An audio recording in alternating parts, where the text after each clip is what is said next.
So over the past several weeks, we have been working through a series of sermons related to our 4PB ministry that we're going to be doing in our community during the week of October 6th through 12th.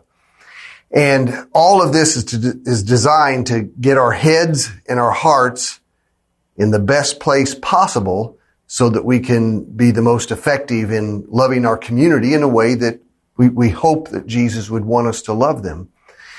And with today's message, I'm giving it the title Kindness 101. This is a pretty basic sermon, but I want to really start the sermon with a quote that's not real basic types of stuff.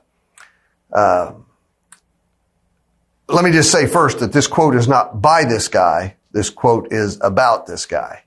And it says this: the signature of the people of God is when they begin to love people whom they would not normally be able to love on their own. Does that make sense? This is a real dude, Anthony Lafredo. He wants to call himself the black alien. And so he has done some body modification, obviously, cut his nose off, his ears, tatted himself up to try to make himself look like an alien. And I would say to you that the real evidence that God is at work in my heart, your heart, is going to be reflected in our ability to love people like Anthony. Think about that. This is the way Jesus put it in his teachings. In Luke chapter 6, starting with verse 32, he said, "If you only love those who love you, whoop-dee-doo." If you only love those who love you, why should you get credit for that? What's the big deal? He said, even sinners love those who love them. And if you do good only to those who do good to you, why should you get any credit for that? Whoop-dee-doo again. Even sinners do that much. And if you lend money only to those who can repay you, why should you think you're so special? Why should you get any credit? Even sinners will lend to other sinners for a full return. And then the next verse, verse 35, is kind of the climax punch of this teaching. He said, love your enemies. And maybe another way of putting it is love those who are difficult to love. Love your enemies. Do good to them. Lend to them without expecting to be repaid. Then, he says, your reward from heaven will be very great. And I want to really zero in on this next clause. And you will truly be acting as children of the Most High. Now think about what Jesus is saying. Who are the children of God? That's what he's labeling here. Who are the children of God? Are you a child of God just because you go to church? No. Are you a child of God just because you give money every now and then? No. Are you a child of God because you have a certain spiritual gift? No. You will truly be acting as a child of God when you do this, when you love your enemies, when you love those who are difficult to love. And then he says, why? Because he is kind. God is kind. He is kind to those who are unthankful and even wicked. In another place, he says he sends the rain on both the righteous and the unrighteous. God blesses all kinds of people. And he says, Jesus said, this is the signature of God's people. This is the highest proof that the Spirit of God is alive in people. That's tough. I came across an interesting story the other day about actually an Israeli soldier. And he was in a hospital in Jerusalem. And he was dying. He was actually dying. Now, he wasn't in the hospital because of some courageous act that he had done to save somebody's life that actually almost took his life and would eventually kill him. No. He was in the hospital because he was so sexually promiscuous with both men and women that he had contracted AIDS and he was dying. This was several years ago. He was dying of AIDS. His father was a prominent rabbi in Jerusalem. And there's a sense in which his lifestyle, the way he had been living, was an embarrassment to his family. And at that time, in the early 2000s when this story took place, he was an embarrassment to a lot of people. In fact, the hospital staff didn't want to treat him. The doctors didn't want to go in and help him. Nurses didn't want to bring things to him. He was dying. It's like his lifestyle had become a pariah, in the whole community. Well, one day he had a heart attack, and he was hooked up to certain machines, so the bells and whistles were going off.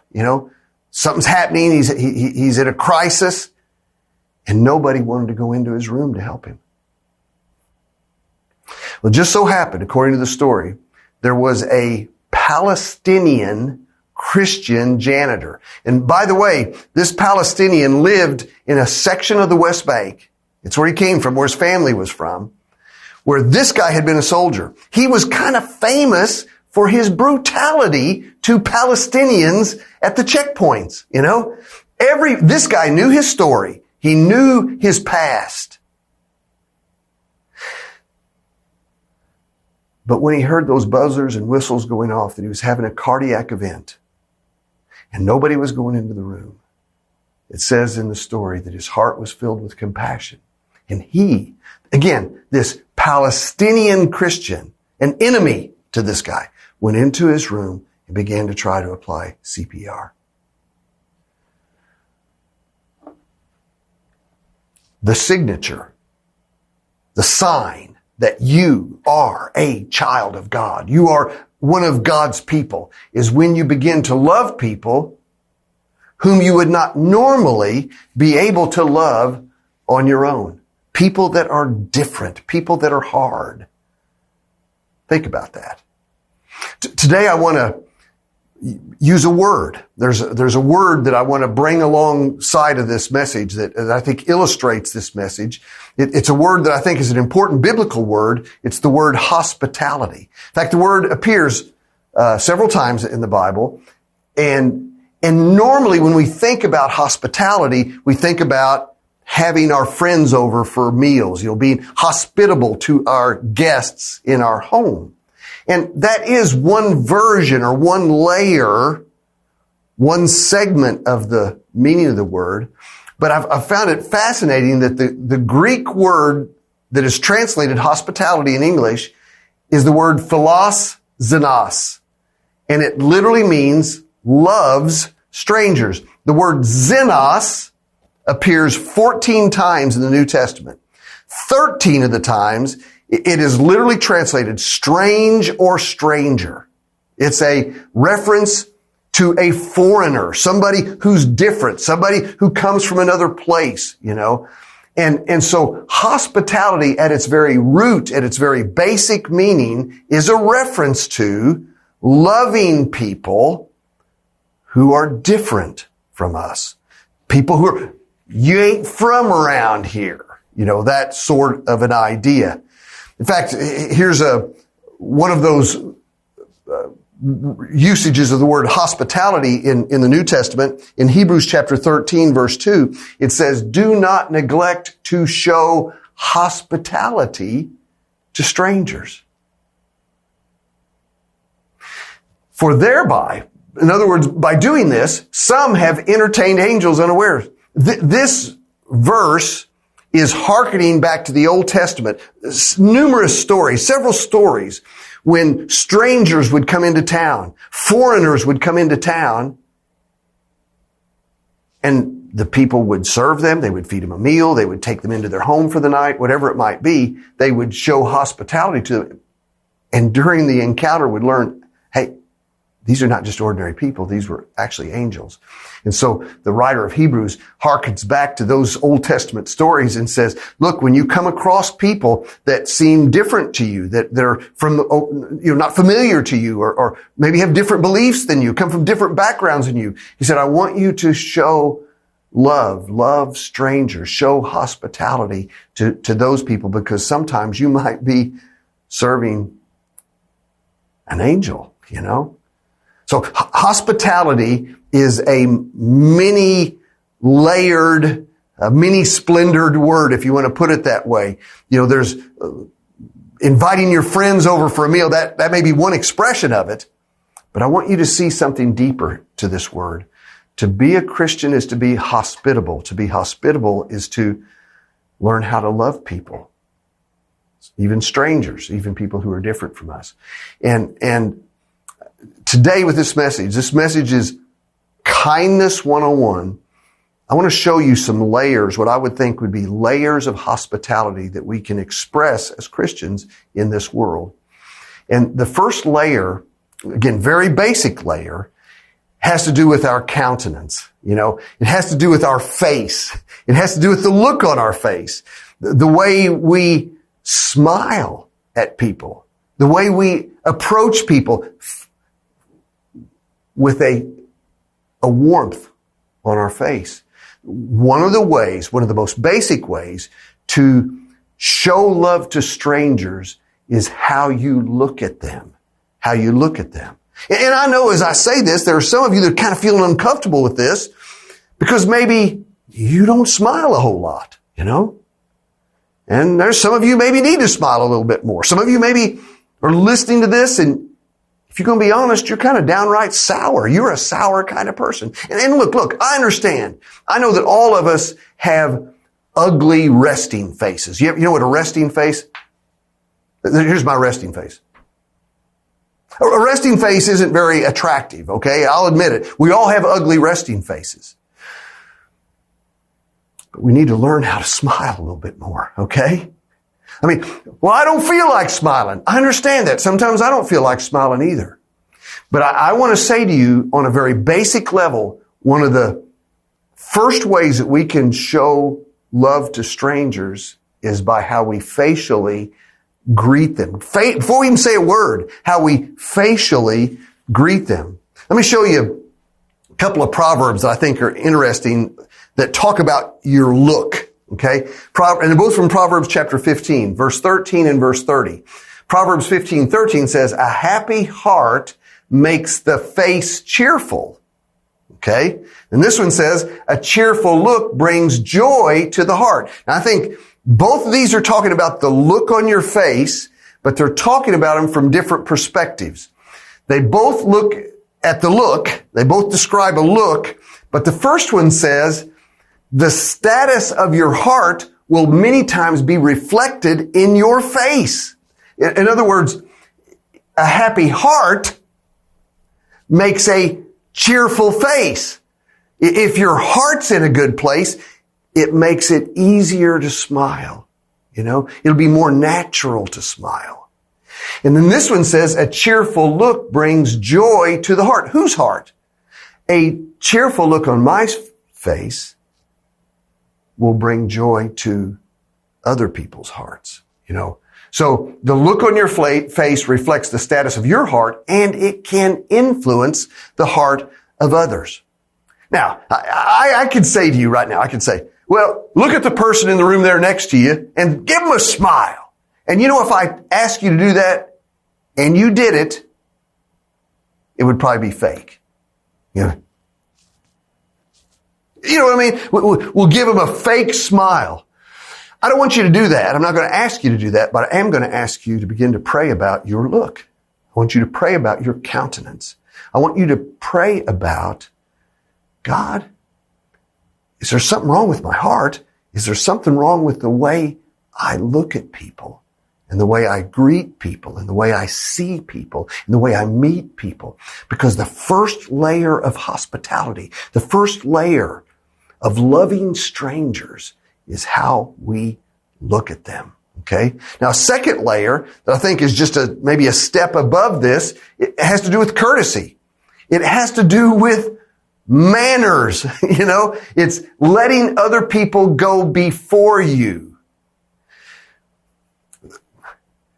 When you go into a public building and it doesn't have an automatic door, do you ever just hold the door for the next person coming behind you? Or are you just one of those that goes in, I don't care. Let the door slam in their face. I don't care. No. A second way that you can love strangers on a very basic level, this is kindness 101, is with courtesy, with manners.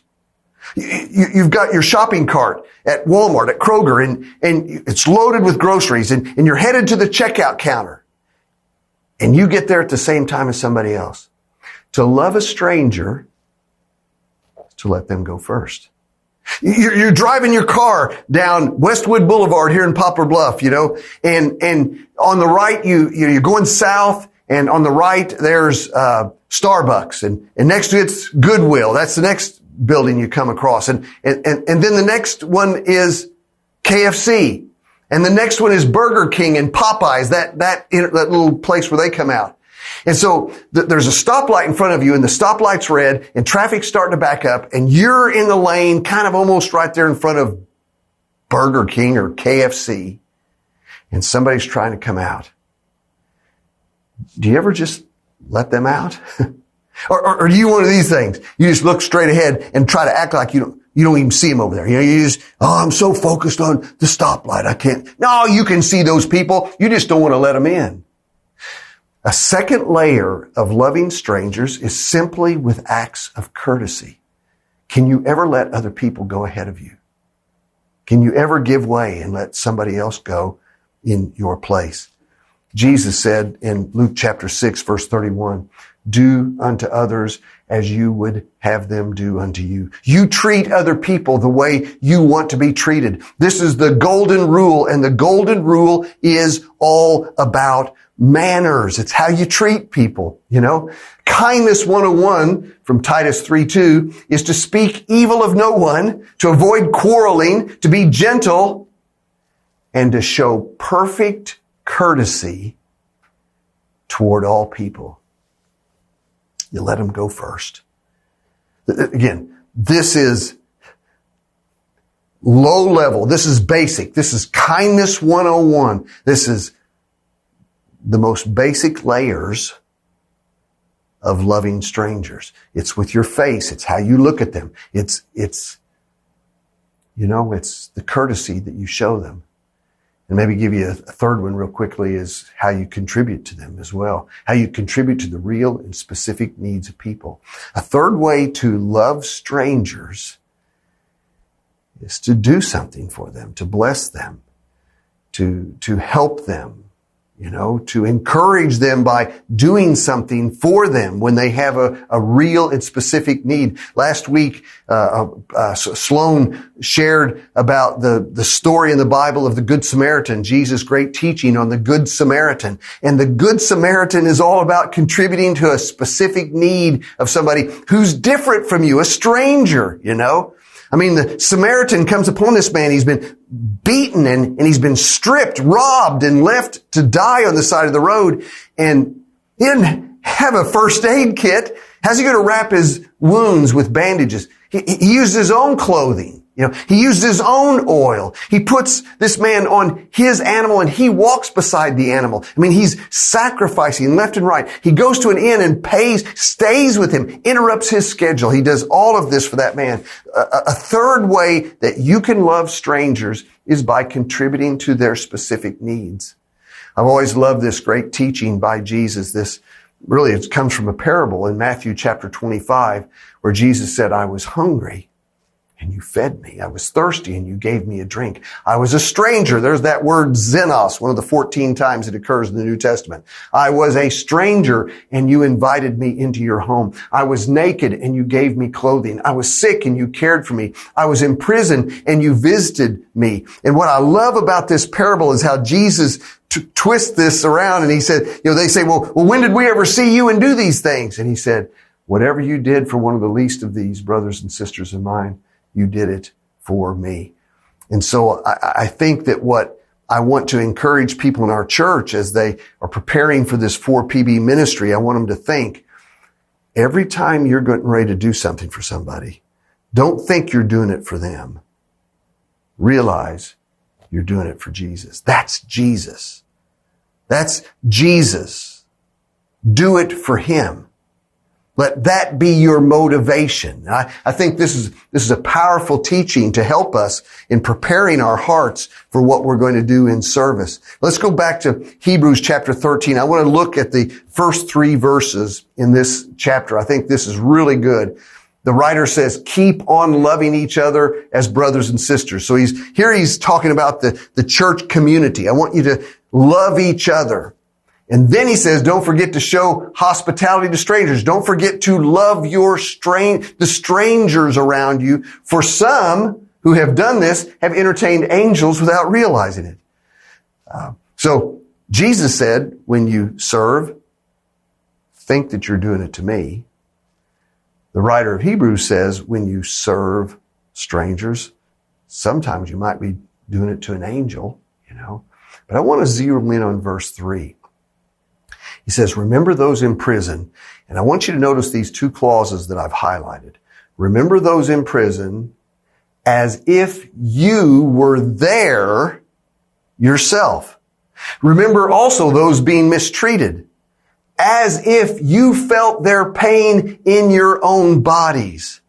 Now here's what's going on in this verse. There's something really important that the writer is wanting us to see. He says that the root or the origins of sympathy are found in our imagination. In other words, if I can begin to imagine what it would be like to be in prison, what if I were in prison? How would I want to be treated? If I can imagine myself, I will feel sympathy towards those who are there. Remember those who are being mistreated as if you felt their pain in your own bodies. Do you see the point? Imagination is the crucible within which you can see sympathy begin to grow and begin to take shape. You see that person and they're begging, or you see that person and they're suffering or struggling. You see that person and you try to think, well, what if that was me? What if that was my life? And the point that it's making here is that when you can begin to imagine yourself in that situation, it begins to change your heart and you look at things and people and situations differently. I think the problem that we have is that a lot of us are afflicted with a disease, EDD.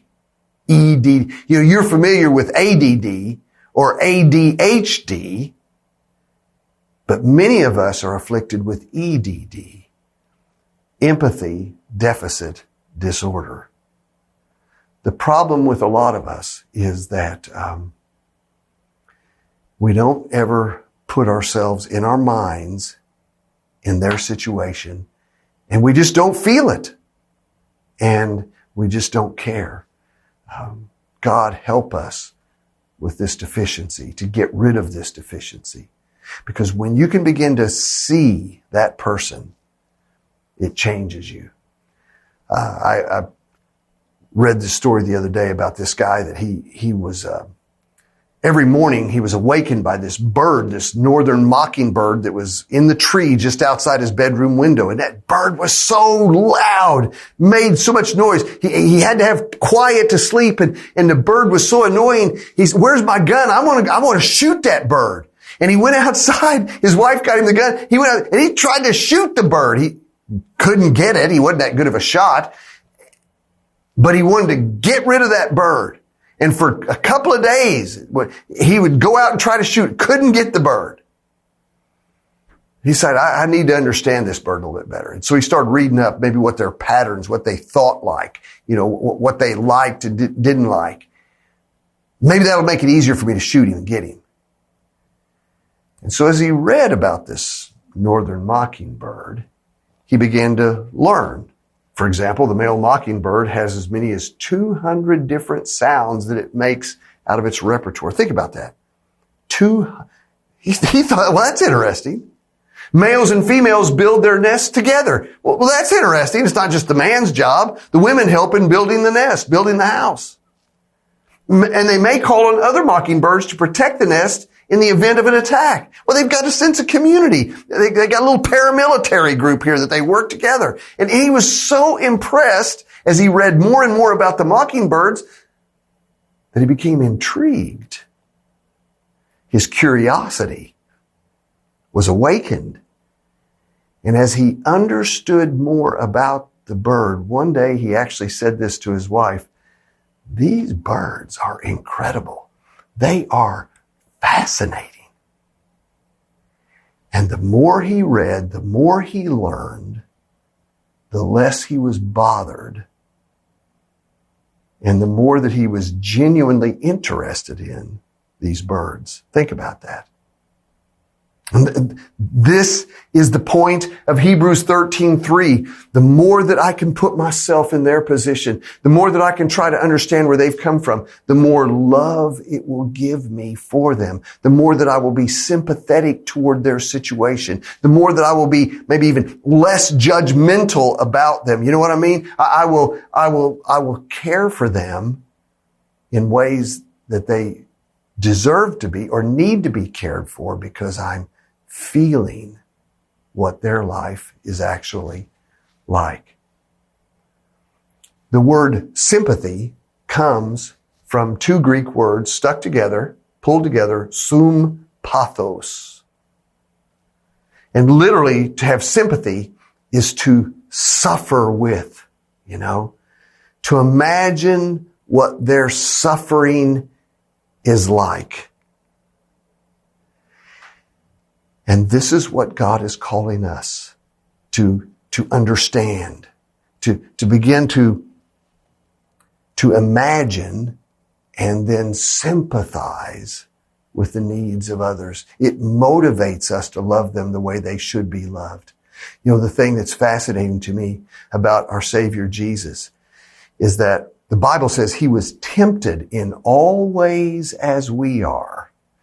We don't have a high priest who cannot sympathize with us.